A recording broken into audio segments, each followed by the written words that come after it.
आता पुणेकरांची चिंता वाढवणारी बातमी आहे, कारण पुणे जिल्ह्यामध्ये जीबीएस रुग्णांची संख्या 149 वर पोहोचली आहे। पुणे जिल्ह्यामध्ये 28 रुग्ण हे व्हेंटिलेटरवर आहेत। जीबीएसमुळे 5 रुग्णांचा मृत्यू झालाय।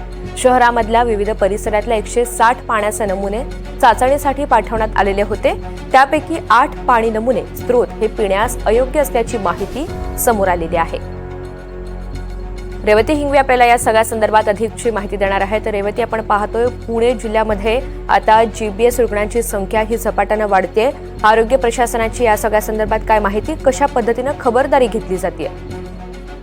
नक्कीच ऋतुजा, आपण जसं बघतोय की पुणे शहरात जीबीएस रुग्णांची संख्या ही झपाट्याने वाढत आहे। काही दिवसांपूर्वी 130 हा आकडा होता, पण एका दिवसातच तब्बल 19 रुग्ण या जीबीएस चे वाढलेले आहेत आणि तो आकडा 149 वरती जाऊन पोहोचलेला आहे आणि त्यापैकी 28 रुग्णांचे ते व्हेंटिलेटर सपोर्ट वरती आहे।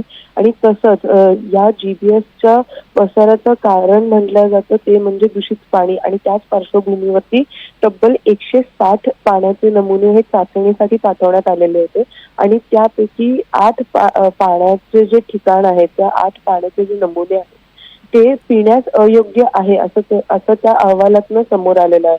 खरं तर आता पुणे महानगरपालिकेने पुणेकरांना आवाहन केलेलं आहे की पाणी उकळून प्या आणि बाहेरचं अन्न खरं तर टाळा असं आवाहन केलेलं आहे। पण परिस्थिती हातात देखील आहे असं पुणे महानगरपालिकेचे आयुक्त राजेंद्र भोसले यांनी देखील सांगितलं होतं। पण आता खरं तर चिंतेची बाब अशी आहे की हे रुग्णसंख्या एवढी सातत्याने का वाढत आहे आणि त्याच्यावरती आळा का नाही घातला जाते, का त्याचा पसार का नाही थांबवतो?